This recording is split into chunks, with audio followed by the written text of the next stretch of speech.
What's up, guys? Good morning. Today's still the 4th of March 2017.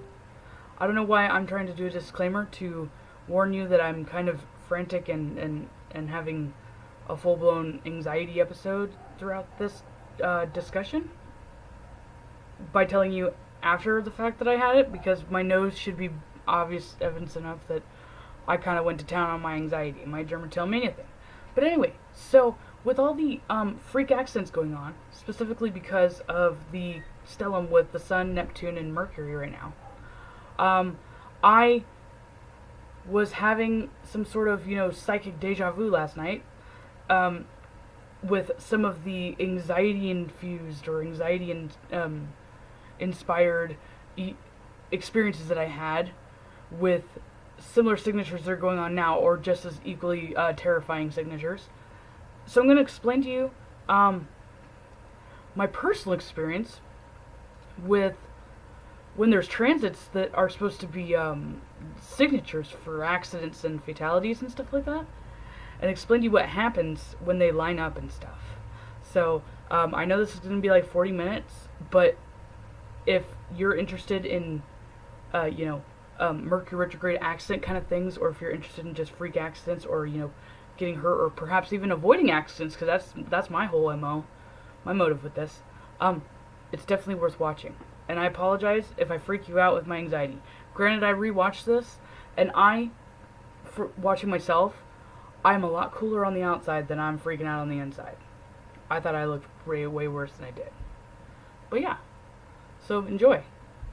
And if you have any questions, I guess, just leave them at the end of the video. Transits, and specifically I was getting some sort of,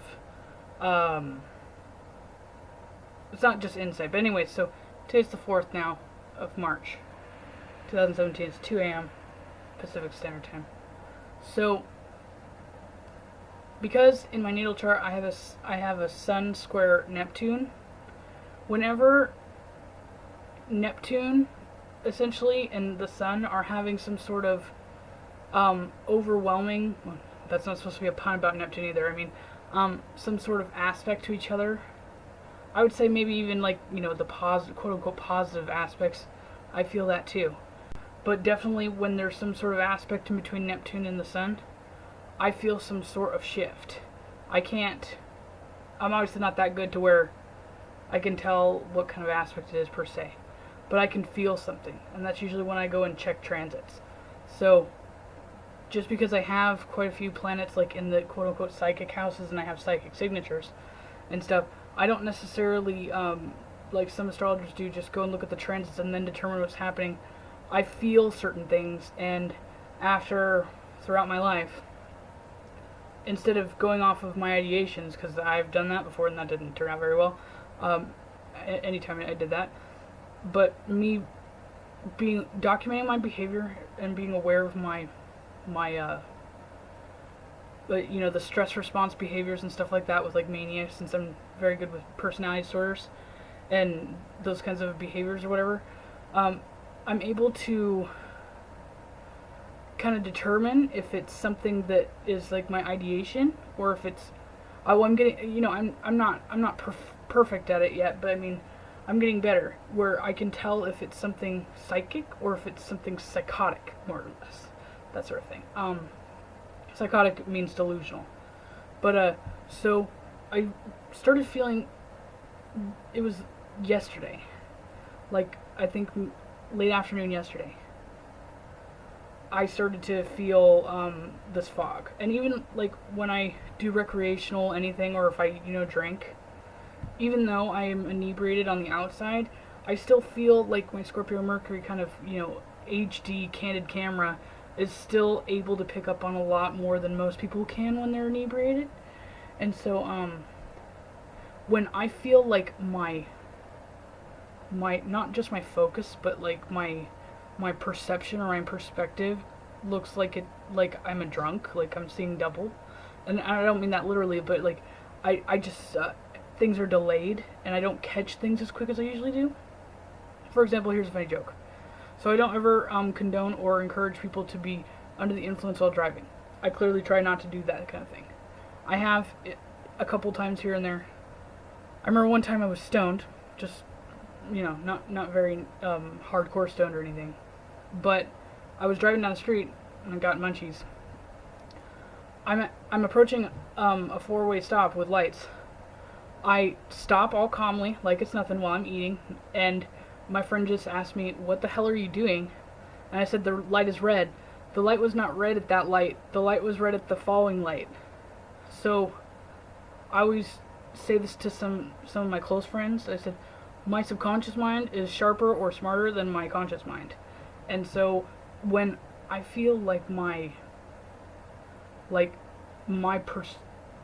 everything's distorted, like I'm on acid or mushrooms or something like that, and I'm not,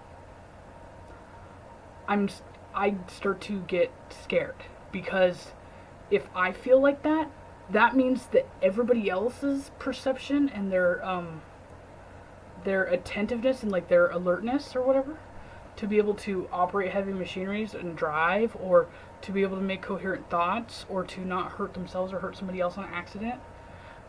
Every single time I'm like that, it's Murphy's Law, like in the worst fucking nightmare you could ever think of. If Murphy's Law turned into a nightmare of Final Destination kind of proportions.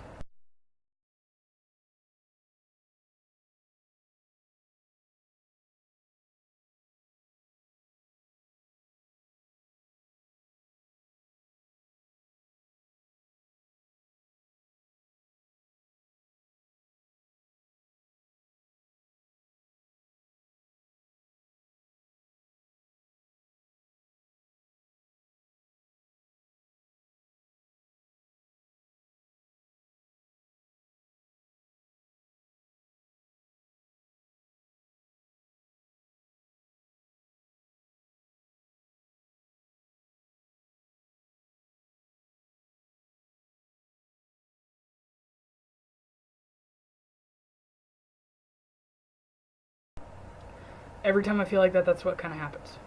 So I felt that kind of yesterday. It was kind of like just a sluggish thing. I looked yesterday and I noticed that there was a conjunction between Neptune and Mercury. Specifically, that's the first thing I was looking for, because usually if my Scorpio Mercury camera, more or less, is kind of on the fritz, it's freezing or delayed. That's how I like to explain it. Usually it means that Neptune's having a nasty square with Mercury. As I was driving, because I was just out hanging out with some friends and I ran an errand. As I was driving, I don't text and drive or anything, but I just looked at my phone to see what time it was while I was at a stop. And as I go to put it down and I look up to drive, I felt like I was dizzy, like almost spinning from like if I were drunk or something when I looked up. And I was like, wow. And then, I wasn't driving crazy all over the road because I'm really, really obsessive about being straight. Like, I'm so terrified of that. Yeah, I almost failed driver's ed because I wouldn't go over 40 miles an hour. Like, I'm really terrified of that. Turns out that it looks like there's a high probability that well, I've been in car accidents, but there's a high probability that I'll be maimed or severely injured or potentially killed in a car accident. So that, before I knew that, I used to be scared of cars. So obviously my intuition was telling me something. And you know what the most fucked up thing is? I would like to talk to whoever's in charge of the Demiurge, please, the Demiurge department, because I want a fucking refund. I don't know if any other psychically or channeling inclined people have their epiphanies or get their channeling through freaking anxiety, cardiac arrest feeling kind of things. My channeling comes through me almost having a fucking heart attack.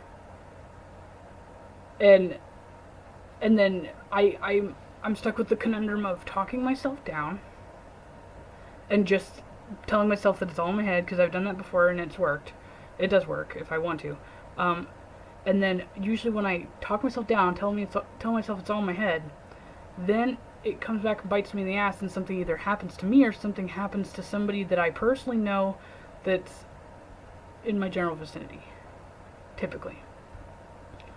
And then when those things have occurred, then I just go to the other side of the pendulum, and I go, oh my god, well, if I'm feeling this and this is like this again, then what if I tell myself this isn't real and I ignore it and then somebody gets hurt? What the fuck is that about? So I'm God, that's such an indecisive Libra conundrum, isn't it? But anyway, as I was driving out there, besides, me feeling kind of ooh, I started noticing cars kind of, swerving a little bit more than usual. And not to mention I saw 3 or 4 ambulances with their lights on, speeding, blazing, just going from their end back to home. And so I was well aware once Mercury's conjunct Neptune that car accidents are going to happen. Car accidents happen all the time too, though. And even during Mercury retrogrades, I don't feel that inebriated kind of fog state like I am right now. And yeah, like I said, so if I'm feeling foggy, then that means that the energy is so intense that I don't even know how anybody else is driving right now. And furthermore, I feel like I felt so last year I was going on a road trip to Vegas. This was at the end of March, early April. It was a bad time. This is when I believe the sun, if not definitely Mars, and Uranus were having some conjunctions going on. And it was pretty nasty. I even have video of things happening. And yeah, so when that transpired, I was in Vegas hanging out with my friend Curtis. We were staying at the New York in a suite. The New York hotel has a roller coaster. Curtis, because he had a suite, we had complimentary tickets to the roller coaster. And I've been on it before. I wasn't necessarily against it per se. But then we were hanging out with a friend that came along with us, and they said, oh my gosh, we should go on the roller coaster. And without me even thinking about it, the first thing I said was, today's a bad day to go on that roller coaster. And I say stuff like that when I'm around my close friends, like, because I don't feel like I don't really have a filter as it is, but I mean, there's some of my friends that just get me like that, and if I say something like that, they either just go, Ray's just being crazy, or now they're kind of scared too sometimes, because when I do say that, I used to say stuff like that all the time, right? Not all the time, but when I did, it never happened. The scary thing is when it started to happen. And it's not even like a hit or miss, it's been consistent. So when I said that, then Curtis goes, why did you say that? I said, oh, I don't know. And then I don't remember if I went and looked at the aspects or not, but once I plant a concept in my head and you're doing confirmation bias, pretty much searching for something to prove your point, it's pretty pointless at that point. But I said, yeah, no, I wouldn't do it. Yeah, I did look at the aspects. I said, yeah, see, this is bad. I was like, this could potentially be taken as a death or freak accident signature. I was like, watch the card on that thing come off. So it didn't, but within that exact hour, not even 20 miles away from where we were, there was a very severe accident on the freeway. I think it was the 515, where I don't even know how fast they were going or what happened, but basically it was a mother and child, and it was so, I don't remember the details of it, but basically they were out of the car by the end of it all.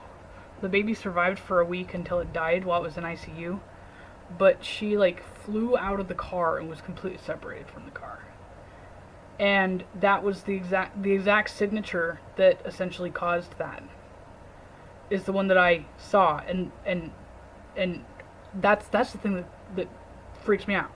So when I randomly, just without being encouraged, like the Scorpio ideation encouraged, if I just randomly out of the blue say something like that, or feel like that, it's more often than not my intuition. It is. sometimes if like I'm getting into, looking at death charts or accidents or stuff, and I'm like going through details and stuff, or I'm looking at charts and I see like one really bad aspect, and then I start doing the whole, well, I'm going to speed through the week and see if there's anything else I need to be concerned about. That's perpetuating it. Those instances, I take it with a grain of salt. But things like that. So not only was there that accident with that one woman, but then I looked at the aspect involved, and I noticed that obviously it's going to be happening for continuously for the next couple weeks. And specifically with the exact time frame that it was, it's because Uranus and I can't remember what the aspects were. I'll have to look because I've got plenty of video of it. But basically, they were in the houses like the Mercury house, or like it would be associated with commuting, those sorts of things. And I was there for another week, and not only me but Curtis even would hear or see an accident. And then and it's not even that's a freak occurrence, because in Vegas there's accidents all the time, right? But every single one of those, like, he would text me and say, this is what time this accident happened, this is what time this happened, or I would see it. I went back and looked at the aspects, and that same exact, not just the alignment, but where it was in the houses was the same. And so I started looking at like a vehicle incident, like crash report websites or whatever, and there's plenty of videos of that I was freaking out. And I started to notice that because it was Aries season, or because some of the personal planets were in Aries, that it was some sort of symbolic metaphor for head trauma, or severe life-threatening sudden traumatic kind of wounds. And so I translated the head trauma thing to head-on collisions. Right. So I started to look in the database, and a lot of the collisions and the accidents that I was picking up on that happened at that exact time were actually head-on collisions. And basically, long story short, what I'm actually trying to get at, after I was leaving Vegas, right, I saw that aspect again. I was keeping track of it, because for a whole week straight, there'd been correlating accidents exactly the way that the details that I would have described happening every time. There was not one time that alignment happened in those houses that there wasn't somebody potentially dying from some sort of vehicular accident.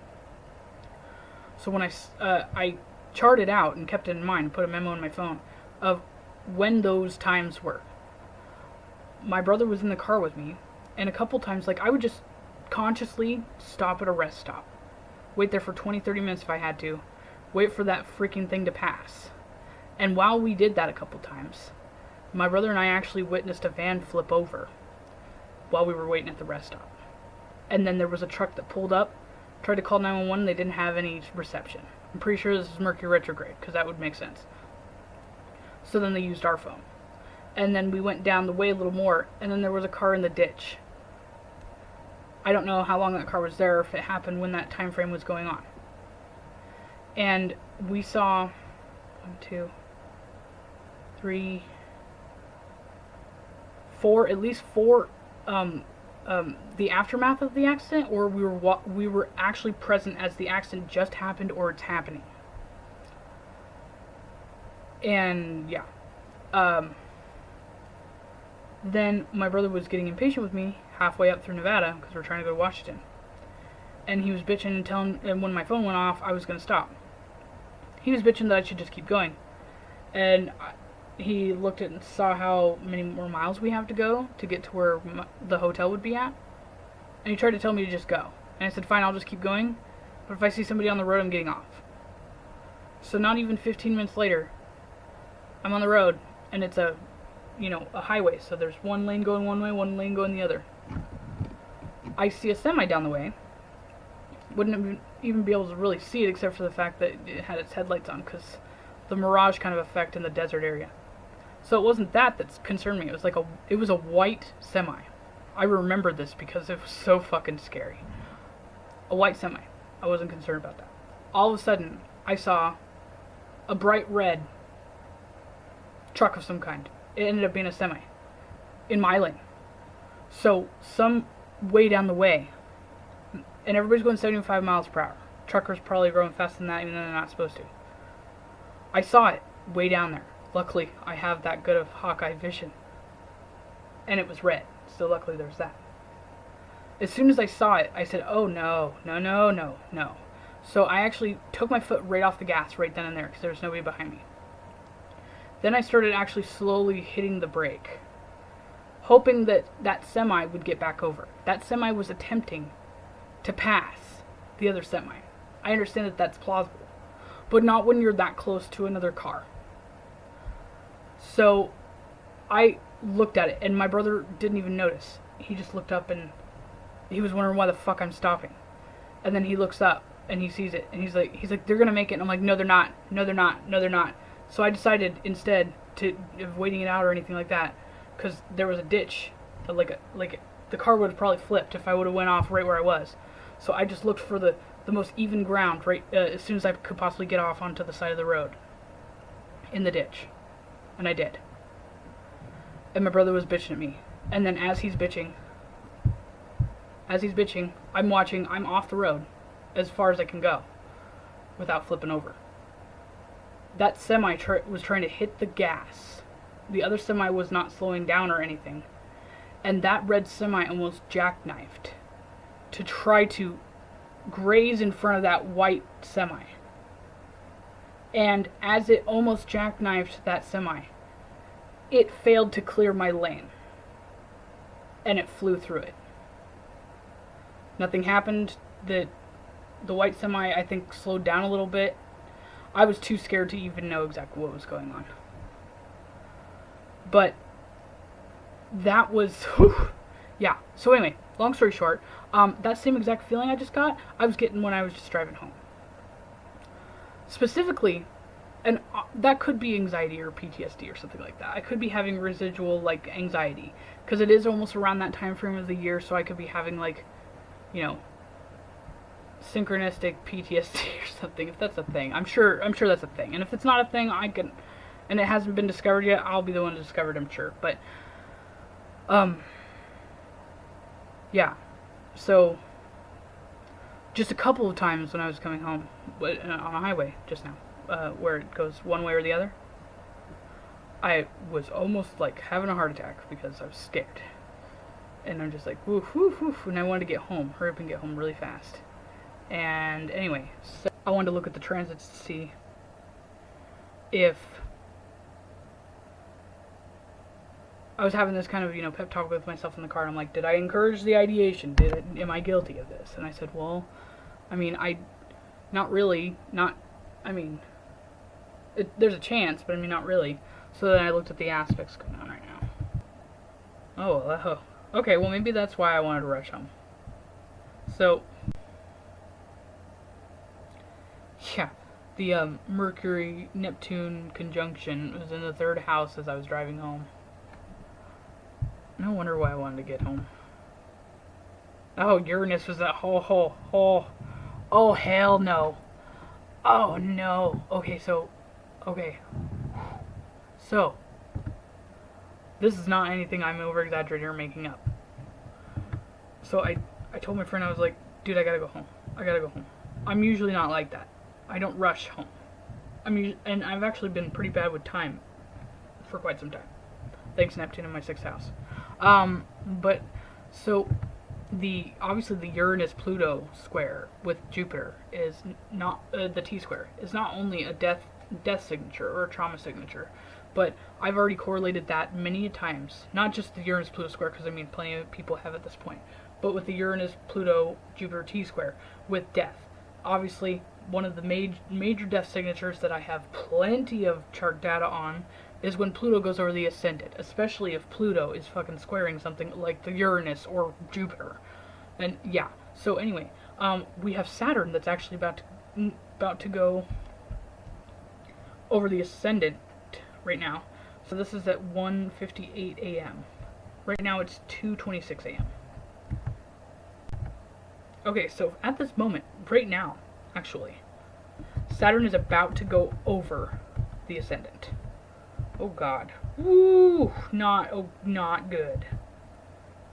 Wow, that T-square just got really, really red. And Mars is on the IC in the 4th house. House of death. Oh, and Jupiter's in the 9th house. Oh God. Okay. Wow. Okay, no, I wasn't imagining things. Nope. Nope. Nope, I wasn't imagining things. Holy shit. That is not cool. A grand trine with the North Node in the Death House, essentially the 8th house. Trine Mars, conjunct Eris, conjunct Uranus, in the 3rd house. And then it's trine Saturn on the ascendant, just shy over the ascendant into the 12th house. Wow. Oh my God. Woo. Oh my God. Oh my God. Oh my God. Okay. And Lilith is in the 11th house at this point. Whoo. And Sagittarius is associated with travel. Wow. Okay. So technically for my coordinates right now, 10 minutes before 3 a.m. right now. That's going to be in 20 minutes. There's going to be some sort of vehicular or accident that is more likely going to be like a road trip thing. So out of your city limits on the West Coast. So it's whatever geographical areas are within my time zone. Yeah. So there's documentation to look at this later. Ooh, okay, so as I was saying with the whole Pluto thing. So at 2:51 a.m., just gonna be in 20 minutes, that we have that Saturn thing happening, the grand trine with that. Okay, I'm not imagining this, because this is actually the same setup that one of my friends, when I don't remember what the fuck, how I got onto this, but I think it was almost 2 years ago now. One of my friends wasn't doing that good. She was a Taurus and she was having teeth issues. I tried to help her and give her advice. I was really fixating on diagnostic medical charts at that point. And I went and looked at it. And I was looking at her chart and the upcoming transits. And I basically said this exact setup that's going on right now, pretty much. Not with Lilith, but with Pluto going over the ascendant and all that. That this scenario right here, I was like, I'm concerned for you. You need to go into the hospital. You might get a blood infection in your mouth or something like that. Because your life is going to be in danger on Monday or something like that. I remember specifically the day, Monday. And she shrugged it off, obviously. Thought it was crazy. Even my friend Jackie thought it was crazy. Which, Jackie wasn't even my friend then. She became my friend after she found... Well, not just because of that, but after I was right about this, and she didn't think I was crazy, she became my friend. So, even Jackie can vouch for this. This is the exact same freaking thing. The same setup that I saw then. And what happened to my friend was, she didn't actually almost get sick and die. She is a hospice kind of care person, like an in-home care. A lot of the stories that are going on right now in the news, where like, a husband or, father shoots his wife and then shoots his kid. That same scenario happened to her client. So the kid, or the youngest person in the house, is a mentally challenged person. So she would go there and just help her, do, an independent living skills kind of thing. She showed up on Monday, the day that I told her that she needed to go to the doctor or something. And she walked in on the aftermath of what happened. And after looking at the reports, and then after her telling me what happened, her telling me in private detail, so I'm not going to disclose any other information about it because it's confidential. We both came to the senses and determined that the moment that Pluto was going over the ascendant, which was actually, it happened a little bit before she got there, is when that actually happened. So technically, if you were going to look at any other astrologers that have, written records or, theories or whatever on death aspects, they would say that this aspect is attributed to, well, say if you were looking at like a natal to transit radix, that it's not attributed to the person's chart that you're looking at, but it's attributed to somebody they know. So somebody they know is going to die. But since I'm only looking at the transit, it's not me, obviously. I'm home. It's going to be somebody else. So, yeah, in about 15 minutes, there's going to be some sort of accident. Or there's going to be some sort of setup, like Final Destination thing. Like, you know, a car breaking down and being stuck on the side or something like that. And we're not into Aries season yet, so I wouldn't say it's a head-on collision per se. Honestly, with all the Pisces going on, driving into a lake, a river, car not being found also could be possible. Something to do with drowning, or it could be an oil, like if somebody got in an accident and then like the fuel tank was leaking and it started to combust, it could explode. That's totally plausible too, with Uranus and Eris conjunct. But yeah, in 15 minutes there will be some sort of accident somewhere where it's the same time as me. And they won't be dead, whoever that may be, right away. They will be dead before 4:30 a.m. I have no doubt. I can't even debunk this. Saturn has to do with your vitality in your life, is in the 11th house of trauma. Lilith being close to the MC would mean that essentially she is on top of the world. The fact that Jupiter, Uranus, Pluto T-square, Jupiter being on the cusp of the 9th house of travel, and Uranus being in the 3rd house of commuting, and Pluto being on the ascendant. That right there alone is an accident signature. Then opposition with Lilith, with the moon being in the 4th house of undoing, or not undoing. In medieval astrology or ancient astrology, the 4th house is associated with death. That's the origin of where you came from. That's where you're going to go back. So, the moon being in that house, then being opposition Lilith, then being square the nodes, and then also being semi-square with Pluto on the ascendant. Yeah. That's a signature right there. So, these individual signatures could just be one catalyst to cause death. There's multiple ones. And then on top of that, there's